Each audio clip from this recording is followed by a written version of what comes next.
आज की हमारी जो दौलत की फाइल नंबर 4 थी वो ये है कि अमीर लोग बड़ा सोचते हैं और गरीब लोग छोटा सोचते हैं। तो इसमें क्या है कि हमें क्या देना है, कौन से लेवल पे देना है, ये बात यहाँ पे कही गई है। अब आमदनी का एक नियम होता है। आमदनी का नियम क्या होता है कि जो भी प्रोडक्ट या सर्विस होती है, वो प्रोडक्ट या सर्विस की जो भी क्वांटिटी होती है, क्वालिटी होती है, उसके मुताबिक हमें पे किया जाता है या सामने वाले को पे किया जाता है। ओके, तो उसके मुताबिक जो भी प्रोडक्ट है या सर्विस है, कुछ लोग ऐसा होते हैं कि 1 घंटे में 5 लोगों को सर्विस देते हैं। कुछ लोग ऐसे होते हैं कि 50 लोगों को सर्विस देते हैं। और अमेजोन या फ्लिपकार्ट जैसी कंपनी ऐसी होती है कि पर मिनट में थाउजेंड्स एंड करोड़्स लोगों को कहीं ना कहीं सर्विस देती है। और जितने मैक्सिमम लोगों को वो कम समय में सर्विस या प्रोडक्ट प्रोवाइड कर रही है, उतना ही मैक्सिमम उनका प्रॉफिट हो रहा है या उतना ही मैक्सिमम उनका ग्रोथ हो रहा है। तो हमें भी बड़ा सोचना है कि शॉर्ट टर्म में हम किस तरीके से मैक्सिमम लोगों को हमारी जो भी सर्विस है वो सर्विस हम दे सकें। ओके, हमारे ये जो जो जीवन है वो जीवन सिर्फ हमारे लिए नहीं है। अगर हम सांस ले रहे हैं तो हमारा कोई पर्पज़ है, हमारा कोई गोल है। वो पर्पज़ और गोल को आइडेंटिफाई करना है। किस तरीके से आइडेंटिफाई कर सकते हैं? हमारा जो भी नैसर्गिक गुण है वो गुण को आइडेंटिफाई करना है। वो गुण को आइडेंटिफाई करके मैक्सिमम से मैक्सिमम लोगों तक कम से कम समय में हम किस तरीके से पहुंचा सके, वो हमें ध्यान रखना है। वो हमारा उद्देश्य होना चाहिए और इसके मुताबिक हमारे हमारे जो भी प्लान और स्ट्रेटजी है वो उसके मुताबिक होना चाहिए। ओके, कम देने में मतलब कि कम देने में इतना मज़ा नहीं है जितना हम खुद को मैक्सिमाइज से मैक्सिमाइज कर सकें। उसमें अगर ज़रूरत पड़े सोर्सेस रिसोर्सेस किसी के सपोर्ट की, किसी को डेलीगेट करने की, तो वो भी हम इसके अंदर ऐड कर सकते हैं। इसकी भी सहायता हम कर सकते हैं, इसकी भी सहायता हम ले सकते हैं। तो हमें घोषणा क्या करनी है कि आज से मैं बड़ा सोचती हूँ, मैं हज़ारों लोगों की मदद करने का चुनाव करती हूँ। ओके, अपने सर पर हाथ रख के कहना है कि मेरे पास मिलियनर मस्तिष्क है, मेरे पास मिलियनर मस्तिष्क है। अब जो दौलत की फाइल नंबर 4 है उसकी क्रियाविधि क्या है? तो क्रियाविधि में क्या करना है कि आपको आपका जो नैसर्गिक गुण है वो नैसर्गिक गुण आपको लिखना है। ओके, नैसर्गिक गुण लिखने के बाद आपको क्या करना रहेगा, उसका ही इस्तेमाल करके आप सोसाइटी समाज को मैक्सिमम से मैक्सिमम आप आपकी जो भी सर्विस है या जो भी प्रोडक्ट है या जो भी आप मैक्सिमम से मैक्सिमम बेनिफिट्स देना चाहते हो सोसाइटी समाज को, वो किस तरीके से दोगे वो आपको प्लान करना है। ओके, फिर दूसरी एक्सरसाइज आपको ये करनी है, आप लिख सकते हो या ग्रुप्स ऑफ पीपल के साथ आप डिस्कशन कर सकते हो कि आपका बिजनेस लोगों को किस तरीके से प्रभावित कर सकता है, कौन कौन से फैक्टर से प्रभावित कर सकता है, उसमें क्या इम्प्रूवमेंट की ज़रूरत है और क्या नेक्स्ट प्लान और नेक्स्ट स्ट्रेटेजी की ज़रूरत है। ओके, अब जो दौलत की फाइल नंबर 5 है, वो दौलत की फाइल नंबर 5 क्या कहती है? अमीर लोग अवसरों पर ध्यान केंद्रित करते हैं और गरीब लोग समस्याओं पर ध्यान केंद्रित करते हैं। तो उसमें क्या है, किस तरीके से कि जो अमीर लोग हैं बहुत ही सकारात्मक सोचते हैं, सॉल्यूशन ओरिएंटेड उनका माइंडसेट होता है। और गरीब लोगों का ऐसा होता है कि चलो ऑब्स्टिकल्स प्रॉब्लम्स उन पे उनका माइंडसेट ज़्यादा होता है। ओके, मैं परफेक्ट हो जाऊंगा तो मैं एक्शन लूँगा, अरे ये प्रॉब्लम्स आ रही इस वजह से मैं आगे एक्शंस नहीं ले पाऊँगा या मे बी कुछ समय के बाद मैं डिसीजन ले लूँगा। लेकिन अमीर लोगों का ऐसा नहीं है। ओके, अमीर लोग क्या करते हैं, कोई भी प्रोजेक्ट में आगे बढ़ना चाहते हो, जैसे कि उनको इन्फॉर्मेशन मिलती है, तो शॉर्ट से शॉर्ट समय में जितना मैक्सिमम से मैक्सिमम रिसर्च कर सके उतना मैक्सिमम से मैक्सिमम रिसर्च करके उनका जो रिसर्च है, जो रिसर्च टीम है, वो एक एजुकेटेड रिस्क के मुताबिक डिसीजन लेगी, कैलकुलेटेड रिस्क लेगी कि कौन सा प्रोजेक्ट उनको किस हद तक प्रॉफिट दे सकता है और किस हद तक मतलब कि लॉस दे सकता है। वो एक एजुकेशन के मुताबिक, एक रिसर्च के मुताबिक, एक मतलब कि एक ओवरव्यू होगा, एक रेशियो निकलेगा, वो रेशियो के मुताबिक वो क्विक डिसीजन ले लेते हैं। उसके बाद जब क्विक डिसीजन यस में आता है तो उनके पास उस समय जितने भी सोर्सेस रिसोर्सेस है, वो सोर्सेस और रिसोर्सेस से अपना प्लान एग्जीक्यूट कर देते हैं, डिक्लेयर कर देते हैं। और बाद में समय समय पर उनको जो जो भी इम्प्रूवमेंट की ज़रूरत है, जो भी सोर्सेस और रिसोर्सेज की ज़रूरत हो, वो सोर्सेस और रिसोर्सेज समय समय पर कलेक्ट करते रहते हैं और प्लान को आगे बढ़ाते जाते हैं।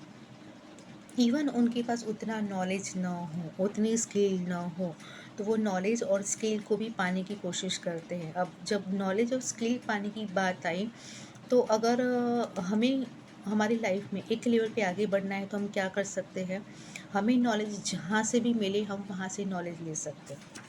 ओके।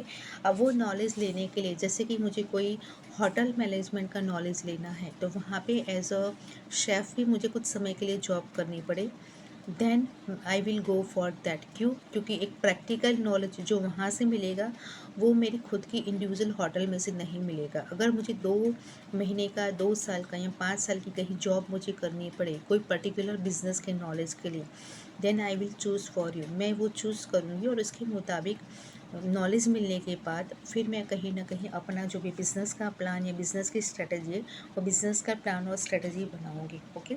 जब हमने डिसीजन ले लिया होता है, मतलब कि जो भी अमीर लोग हैं वो अमीर लोगों ने डिसीजन ले लिया होता है, तो कुछ ना कुछ वो सॉल्यूशन निकाल के, प्लान बना के, स्ट्रेटेजी बना के, इसी तरीके से रास्ते निकाल के फिर अपनी बिजनेस में आगे बढ़ते हैं।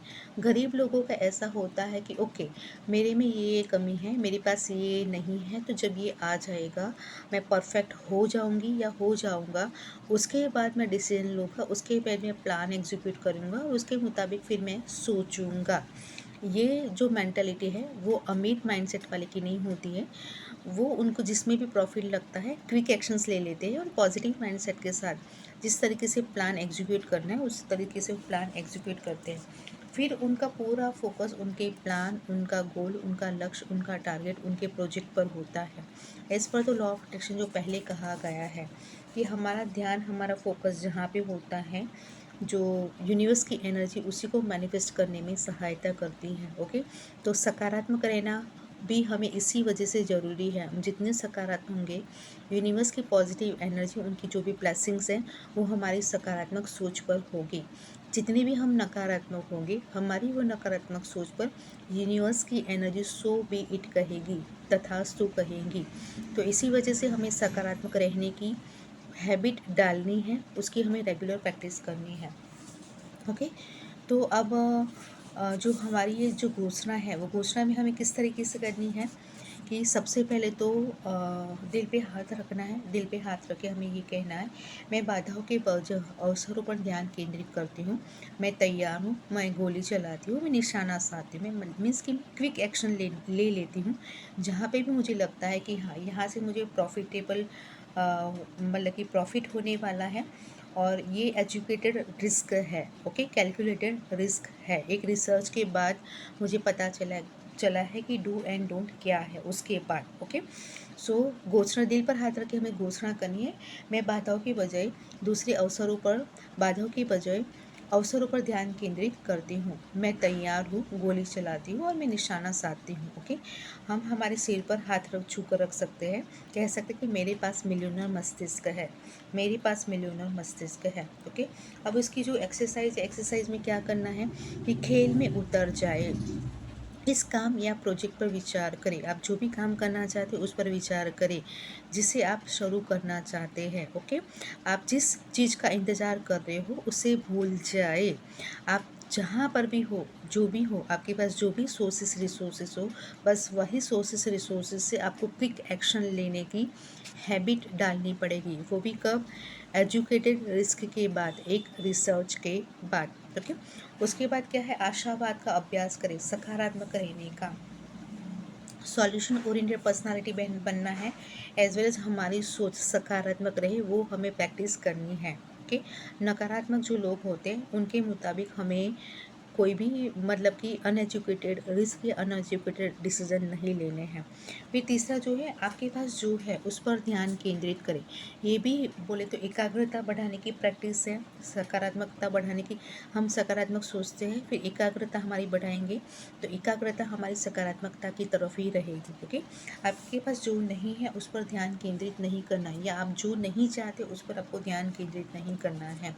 आप अपने जीवन में जिन चीज़ों के लिए कृतज्ञता रख सकते हैं। आपको उसके लिए ग्रैटिट्यूड फील करना है, जैसे कि I am thankful for the home, I am thankful for the vehicle I have, I am thankful for the laptop I have, I am thankful for this the book I have. Okay, उसके मुताबिक आपको जो भी आपके जीवन में, जैसे कि I am thankful for the relationship I have, I am thankful for the family I have. Okay, उसके मुताबिक आप आपकी जो भी ग्रैटिट्यूड है, आप जिसके लिए थैंकफुल है, वो थैंकफुल होने की आपको प्रैक्टिस करनी है। दिन में सुबह को एक बार, रात को सोने से पहले एक बार, हर रोज़ 30 दिन तक ये प्रैक्टिस करेंगे तो आपका जो हार्ट है, आपका जो माइंड है, वो हैबिचुअल हो जाएगा थैंकफुल होने के लिए। और जब हम दिल से थैंकफुल करते हैं तो हमारा जो फीलिंग या इमोशनल स्टेट है, हमारा जो माइंड है, एक अलग फ्रिक्वेंसी में ट्यून हो जाता है। और जब हम ग्रैटिट्यूड की फ्रिक्वेंसी में होते हैं तब यूनिवर्स से मैक्सिमम पॉजिटिव और सकारात्मक ब्लेसिंग्स पाने के एबल हो जाते हैं। तब यूनिवर्स से हमें मैक्सिमम से मैक्सिमम ब्लेसिंग्स मिलते हैं और रिजल्ट्स मिलते हैं। तो सकारात्मक सोचना, एकाग्र मन के साथ सकारात्मक सोचना इसलिए ज़रूरी है। ओके, इस टाइप के लर्निंग्स जो भी सीखना चाहते हैं वो मेरे साथ जुड़ सकते हैं। उसके लिए मुझे DM करें। हमारा मॉर्निंग में 5 AM में बुक रीडिंग का सेशन होता है, उसमें मैं आपको ऐड करूँगी। मोर डिटेल्स के लिए आपको मुझे DM करना रहेगा। Okay, most welcome everyone, thank you very much.